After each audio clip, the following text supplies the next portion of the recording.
the land of confusion. From my window to the world, I see tremendous mixed signs. From one side, a world that is trying hard to make sense out of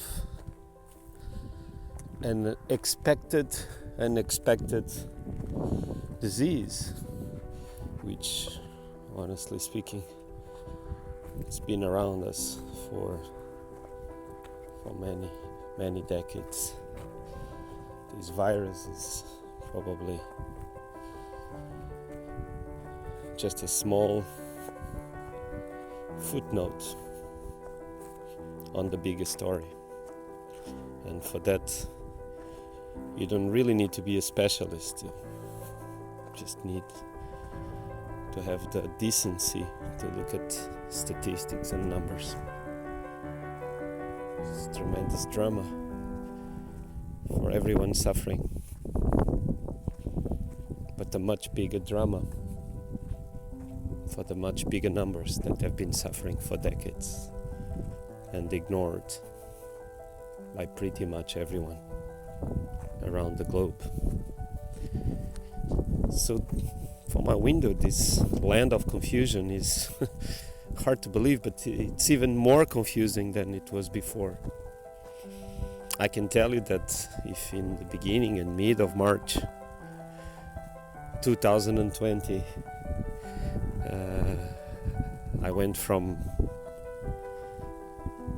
disbelief stage to fear, distrust, and actually hope. That was a moment.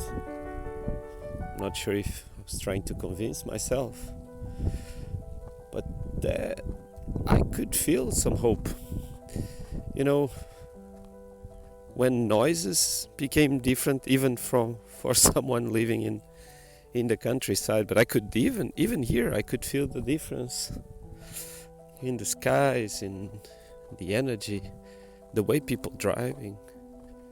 The way people were driving was different. People were more peaceful, more calm, and I kept communication open with different people, with different activities in different corners of the world, just to keep myself somehow tuned and wired.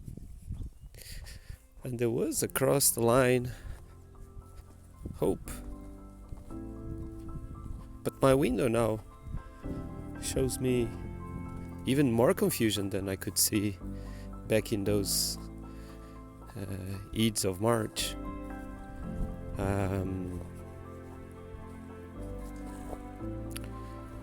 Economies and democracies struggling to barely keep afloat. And more data from credible scientists showing us that, after all, so many crazy things we heard in the first couple of weeks were not that wrong. And between the confusion of everything else, what we see the result of tremendous disinvestment in our health systems that barely could cope with a virus, and especially with panic and fear. That's something that we could not really cope that well, and the results are here. I mean, we had to send people home and stop everything we were doing, mainly because we had no capacity. And in doubt, in fear, we just decided to shut down, lock down.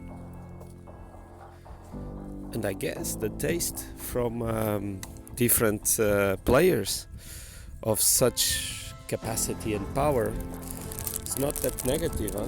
Because even after more and more evidence comes out of whatever happened, we see how easy actually it is to send people home, and with them their rights and freedom. You know, it sounds to me like someone trying to test how fast and how strong you can turn the button and check the reactions. And on that level, I think that we have a pretty good picture how fast and smooth the process goes. So next time, no one will be surprised, and probably, I'm not sure, but probably no one will even complain, because whatever we believed it was not possible, well, it is.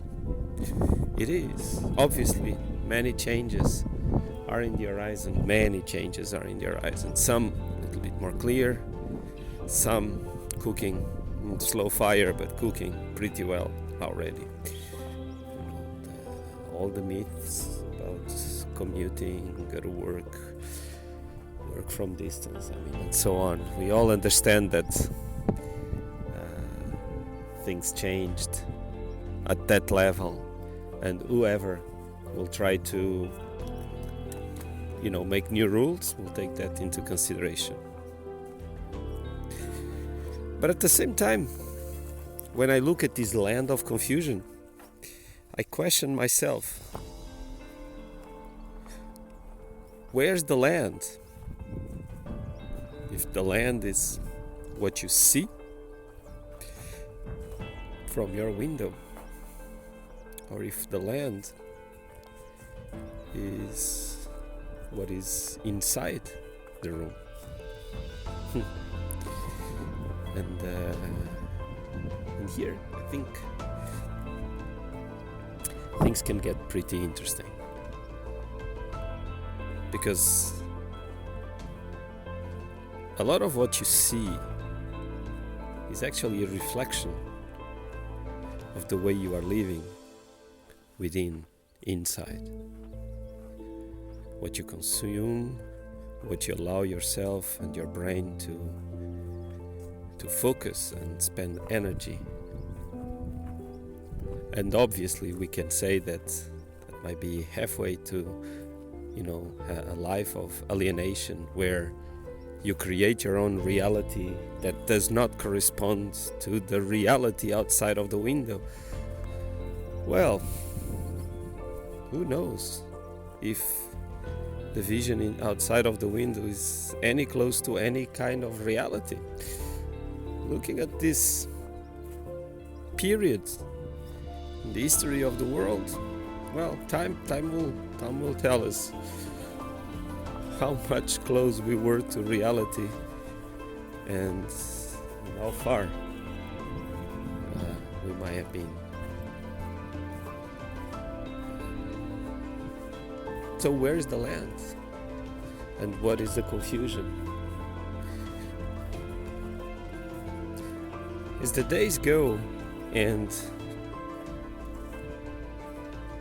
the unexplainable is trying to be explained to us by very smart politicians, mainly using as much as they can other professionals that also saw here somehow an opportunity. Let's be very honest. When the chess table moves and shakes, oh my gosh, we all know that space opens up and many opportunities arise from there. Some definitely caused by good intentions, and others just opportunistic. It's a human behavior at its best. So the land can be what we see, but the land can also be how we live. And here there is a sort of decision that you can make. This is something that we probably all can agree, that you can decide, despite the challenges, how you want to live your day. How do you want to start your day? Where you want to put your energy, your focus? Especially if you manage to protect yourself from other things that are not going to help you. So that's the land. You choose the land. And when you choose the land, you actually frame the confusion. Are you trying to understand all the problems, all the conspiracy theories of the world and solve them in your mind at least? Or you choose your land, you choose your inner space, and your decision is more focused on what do you want to do with your life? What are your motivations? And what kind of impact are you willing to pursue? And the land of confusion actually becomes more interesting, in my opinion. You switch your focus. You apply your energy differently, and it becomes your backpack. All of those things. Yeah, heavy, but they make no mistakes.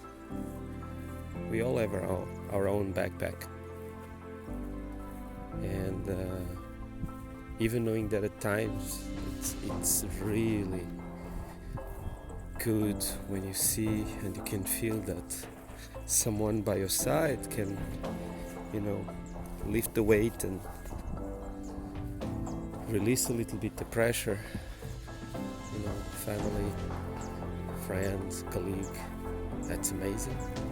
But it's still your backpack. Sooner or later, you'll have to carry on. And if it's too heavy, which sometimes it, you gotta stop or revise what you have inside. You probably need to take some things out.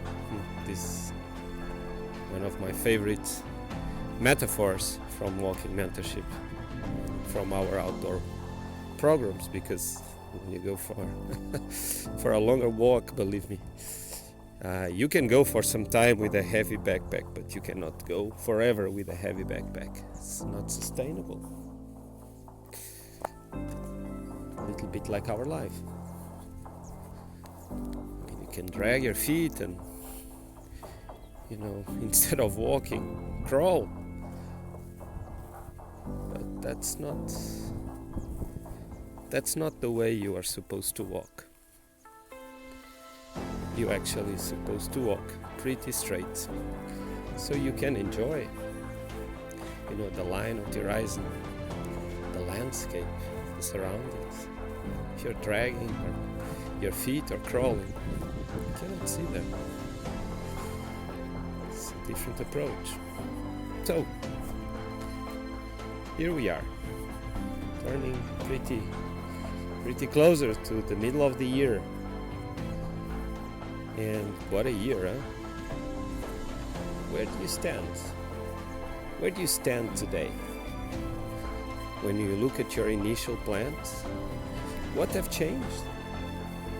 What do you think you should revise, reinforce, stop doing? This is the question that probably a time like this that we are living can allow us to have a bit more space, mental space, I would say, and then obviously you will need time to do this type of reflection, but the mental space to think about it, if you prefer, to put things into perspective.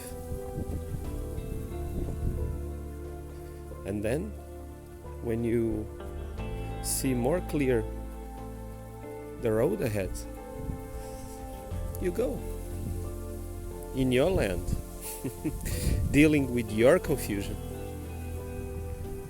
Probably not the other way around. You know, someone else's land and someone else's confusion. And if there's something you can definitely use, it's your capacity to think, question, and act. You know, these three things are like brothers. Our need to think will avoid much of the manipulation that we suffer. If you question, you get to your own conclusions, and no one can replace your own conclusions, believe me. Otherwise you are not living your life, you're living someone else's life. And action, because without action, most likely you will not move. And you were born to move forward, whatever pace, with as many stops as you want. But we were born to move forward. So, keep walking with me. Make sure you choose the right land.